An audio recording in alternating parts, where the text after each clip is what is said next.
We are in Landmark History of the American People, and we're in chapter 28. And here's a picture of American Indians, the oldest of the old comers.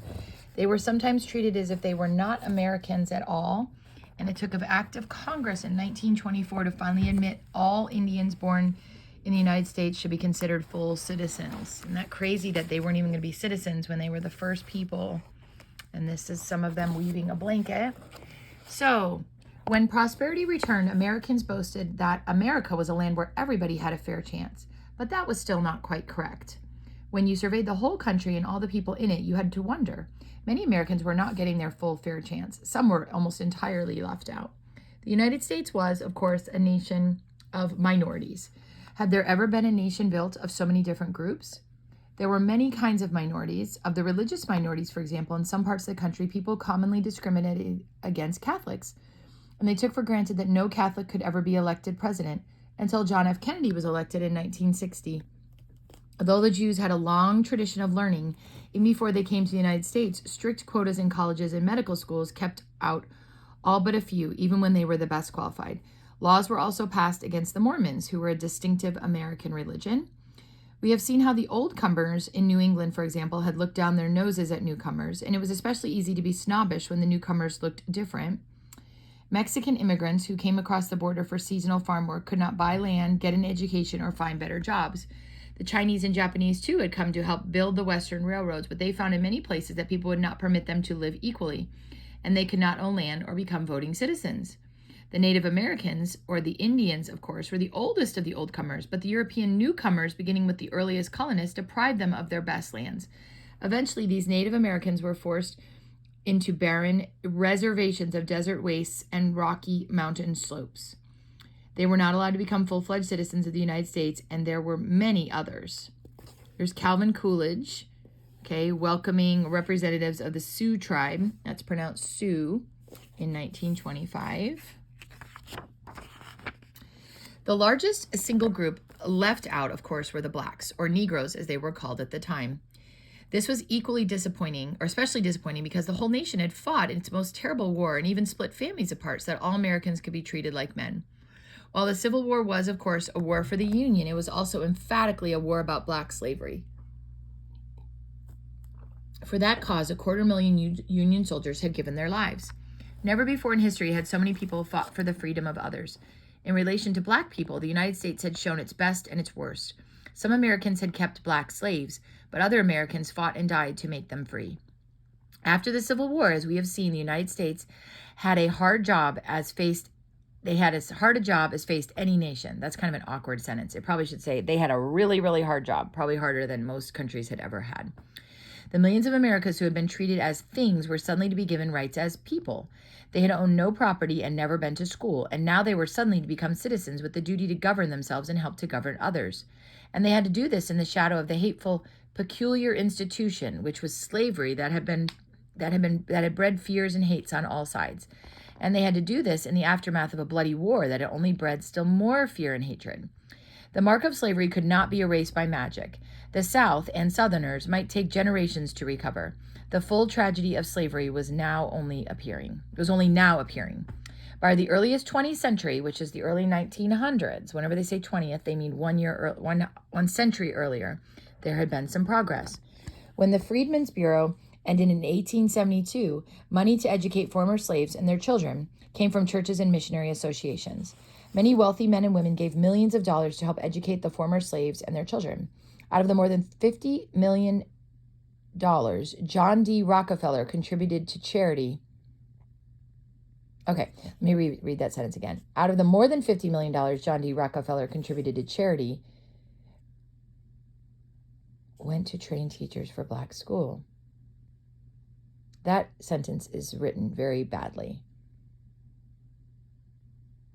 Yeah, that's actually not written correctly. So John D. Rockefeller contributed a lot of money to train teachers for black schools, but that is a poor sentence. And by 1900, there were about 30,000 black teachers.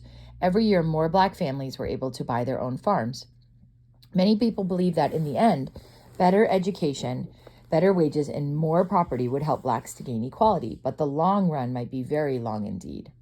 By 1938, Franklin Delano Roosevelt, FDR, called the South the nation's #1 economic problem. Almost any way you measure by the health of the people, the quality of the schools and the houses, the number of automobiles, etc., the South was the worst section of the United States, and blacks were especially bad off.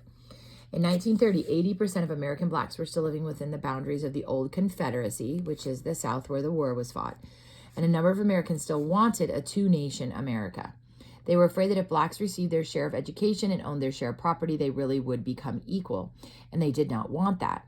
The two-nation Americans were especially afraid to let black people vote, and most of the fearful Americans lived in the South.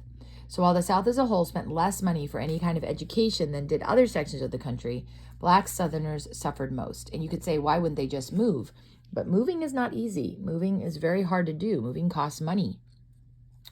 White Southerners, and here we've got a picture of Frederick Douglass, who helped recruit black men for the Union Army. He became U.S. Minister to Haiti, and that's a wood carving.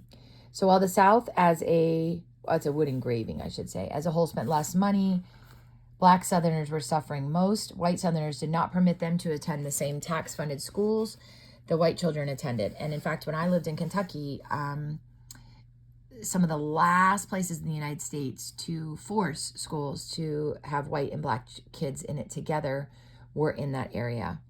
And I believe it was in 1969 that Kentucky, in the area I was in, finally created one school instead of two schools. Lower quality buildings, everything was worse. Everything was worse for the blacks. And if black people wanted to buy houses or farm, the banks usually refused to loan them the money. Yet new forces were working in America. One of the most important of these was black people themselves. Emancipation gave them a power to make their voices heard. And we're going to talk about Booker T. Washington too. My boys just read a book about him. He believed that permanent progress must come slowly, and it really should come through education. We'll hear more about him. A few eloquent blacks like Frederick Douglass, who was the slave son of an unknown white father. So he's half black and half white, and he had a white father, had been working on the Baltimore wharves. It's sort of the Ocean Rock area. One day in 1838, when he was around 21, he pretended to be a sailor and took a train from Baltimore to Freedom in the North. Because of his quick wits and even temper, everyone thought he was a free man, and he was able to escape slavery out in the open. After that, he became one of the best propagandists against slavery. His books described the sufferings of slaves and urged everybody to help them escape. Beginning in 1847, Douglass's newspaper, the North Star, worked for many reforms, including women's right to vote. As more blacks received education and acquired property, more were able to help themselves. But how could they do it best? Black leaders could not agree. Booker T. Washington proposed one way. Washington was a self-made man, it's called. That means he didn't have family that helped him do it. He did it himself. He worked as a janitor at all sorts of jobs to support himself in school. Before he died, he'd become famous throughout the world. Millions of people read his autobiography, Up from Slavery, from 1901. No man, he said, black or white, from north or south, shall drag me down so low to make me hate him. He preached a gospel of love and common sense. He told black people to make the most of themselves and all of their opportunities. He told white Southerners to show new respect for blacks, to realize that only by bettering the lives of their black neighbors could they make a better South for everyone. Self-respect, self-education, and self-help, he said, would bring black people the opportunities they deserved. Some people thought Washington sounded old-fashioned. He might have been Benjamin Franklin speaking. But Booker T. Washington did not merely talk. In 1881, he founded the Tuskegee Institute in Alabama, which became one of the most powerful forces in American education. There he trained thousands of blacks to become better farmers and mechanics, to make a good living, and to help build their communities. He believed in a step-by-step way up from slavery. First, he said blacks should get education and property, but he believed in a special kind of education. Most important for blacks right away was not a liberal education of the kind white American college students were getting all over the country. He did not want blacks to spend their efforts learning history, literature, foreign language, science, and mathematics. Instead, he said they should do with their hands. The vote, he said, could wait. Blacks first should become freedmen with jobs before they became free men with slaves, with votes. Many who admired Booker T. Washington still did not agree with his program for blacks. One step at a time was not good enough. Americans were quick with their know-how and in covering the continent and building cities. Why should they be slow to give all Americans their rights? 25 years after Booker T. Washington started his Tuskegee Institute in Alabama, a group met at Niagara Falls. They demanded for blacks all the rights of the white Americans now. All right, and here's the Tuskegee Institute, training its students to achieve its step-by-step way up out of slavery, which was, if we have an education, we will leave slavery behind. Train them for skilled jobs and trades, a step or two above an unskilled labor. Get them working. High-end professions could come later. So here's young men learning the printing trade, and here's women learning how to manufacture mattresses. Other skills at Tuskegee included furniture making, millinery, and nursing. And I think millinery, I actually need to look up what that is. I cannot remember what millinery is. Let me see if I can find it.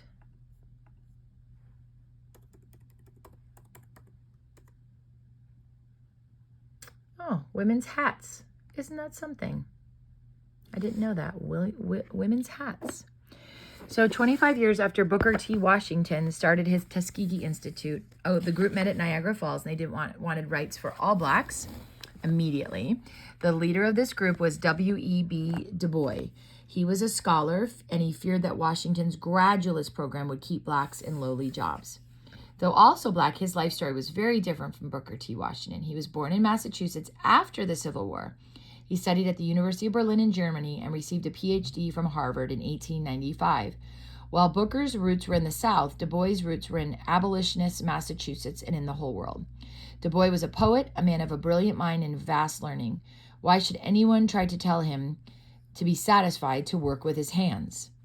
So you've got Booker T. Washington who's saying, let's learn jobs. And if we learn jobs, we will move up the ranks. And then you've got people like Du Bois who is saying, no, we shouldn't have to do that. We can be scholars and we can move up faster. We don't have to work with our hands. We can work with our brains.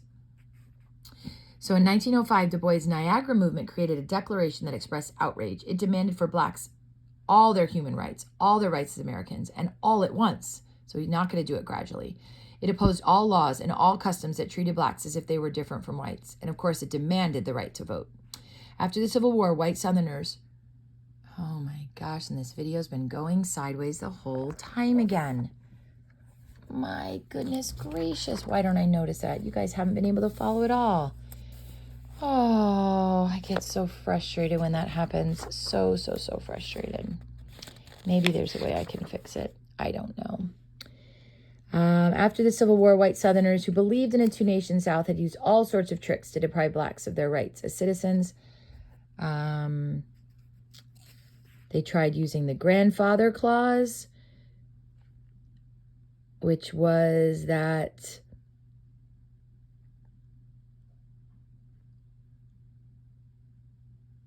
you could do it if you, let's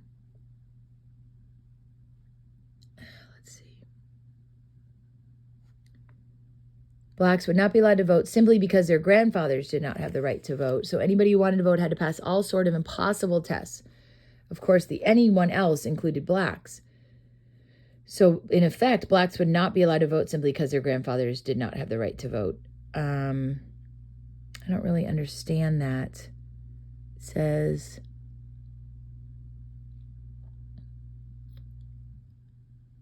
okay, so those were basically just making it harder for blacks to vote. Another trick they used to try to stop blacks from voting was a literacy test. Okay, so they would give them such hard questions that they could never even pass it. So there was no way they could vote. A white person only had to read a simple sentence, but a black person had to answer like all these different difficult questions. And then some states used a poll tax that everybody had to pay before they could vote. And most blacks were so poor they couldn't do that as well. So they were being crafty to keep them out from voting.